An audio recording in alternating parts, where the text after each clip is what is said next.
So, welcome back to the latest retro here on the Dice Tower. We're taking a look at a quick, small game. You know, I've been doing a few of these lately called Cheaty Mages. Now, I don't know if that's upside down or not. It's kind of a weird box. But Cheaty Mages by AEG, small box game. The idea is interesting. You're doing bidding, you're doing betting versus just you're not the mage. You're actually, well, I mean, you're not the fighters in the tournament. You're playing as a mage who goes to watch fighters in the tournament. All these different types of things like orcs, ghosts, goblins, skeletons, lizard man, all these different types of things who are competing in a fight, and you are the one who's trying to make sure that you're betting on the winner. How does this game play? What does it look like? Is it any fun? Well, let's take a look right now. Cheaty Mages by AEG.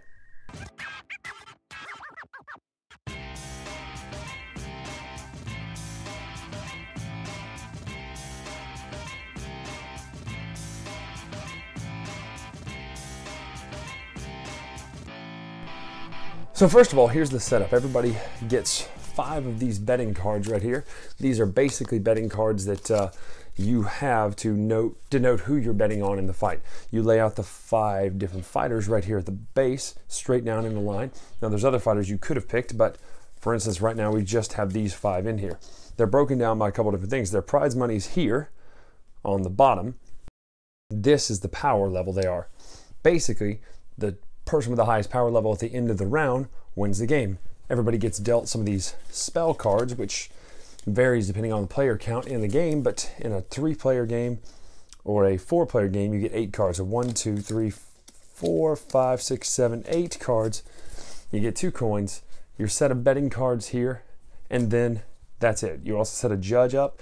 The judge determines if people are cheating, as in Cheaty Mages denotes. Now, what you do in your turn is, first of all, you choose who you think you're going to win with, or who's going to win the fight. Basically, you do this by, you look at your spell cards in your hand, you look at everybody that's out there, and then you go, I think I'm going to pick the skeleton to win because I have some cards that can boost him, right? The way that works is, you'll place your card here face down. If you want to, you can do a double bet, which gets you less money. Well, it gets you the base value of money. So if you only bet 1, it gives you double the amount, so it's kind of a double or nothing. So skeleton would get you $14.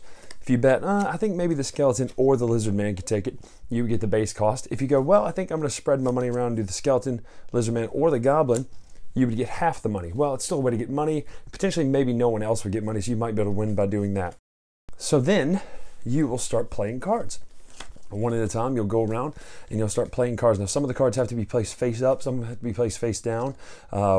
Direct ones, they just happen. They do things like, for instance, the fireball would lower the skeleton's power by 4. You'll notice, though, there's a mana cost in the top left. On the judge card, let's take a look at this for a second. This is Zap, the Cheerful. His mana limit is 15. His judgment is Dispel. He does not allow forbidden spells. So if you have a forbidden spell in your hand, you cannot use these with this judge unless you have some way to get around it. So these are different things like Fireball, Dispel Magic, Anti-Magic Field, Reflection, Duplicate, Weaken, or Weaken again. So what these do, these would lower the power value. So if you're trying to get your player to win, you would want that to be on somebody else's who you think they bet on. But you don't know who everybody bet on.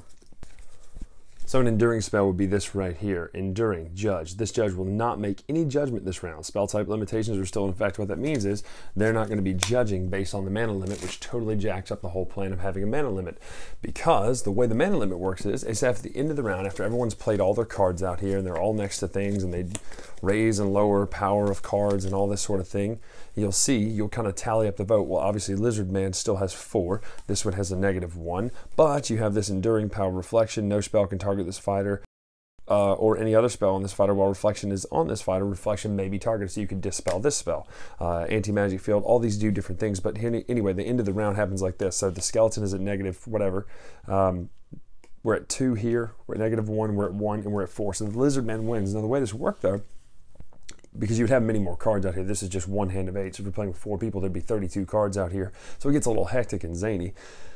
The mana limit's 15. If any one fighter has 15 or more mana on it, then the judgment happens. This is the mana cost. So you would tally up everything, and if somebody has it, this judgment would be Dispel. You would take all the spell cards off there, reverting it to its base cost. Some of the other spell cards, or the judgments, would be things like, I'm just trying to remember the word for it. I'm sorry. It's right here. It is eject. She would eject one of the fighters from the game, which means if you bid on that fighter, you're going to get nothing out of it. So that is basically how Cheaty Mages works. You do that 3 times, and whoever comes out on top is the winner. Now you say, Brian, that seemed really, really quick and really simple. How you explain that? Well, it is pretty much. I mean, you basically draw back up to the card limit, and you get more cards, and you play them again. So there'll be about 32, anywhere from 24 to 32 cards out there if you're playing in a 3 to 4 player game.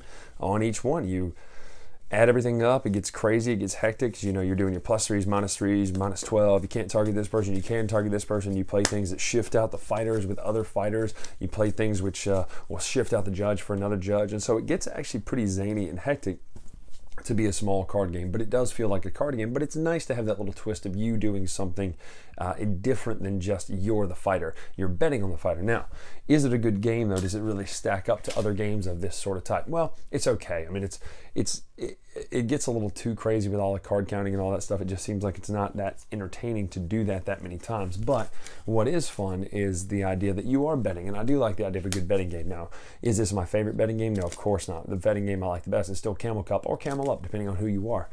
But this one still scratches that betting itch, and it's an okay game. You know, if you like betting games, if you like something relatively small. But the problem with this is, if you're looking for small games, typically for Carl and myself, we're looking for small games that fit in a backpack that play 2 players. This one has to play a minimum of 3. Kind of hard to bluff and bet and stuff when you only have 2 players. So that is the one downside of Cheaty Mages. You do in fact have to have a 3-player minimum count. So should you get this game? If that sounds up your alley, if you like betting, if you like that sort of simple, zany card trickery, well then yeah, get this game. Otherwise, pass on it. That's it for this time. I'm Brian Drake here with the latest retro. Until next time, we'll see you. Thanks so much for watching the Dice Tower videos. Find more great videos and reviews, as well as our top-rated audio podcast at Dicetower.com. You can also find other great shows at DicetowerNetwork.com. I'm Eric Summerer, and you've been watching the Dice Tower. The Dice Tower is sponsored by Cool Stuff Inc., where you can find great games for great prices. Cool stuff in stock. Check them out at CoolStuffInc.com.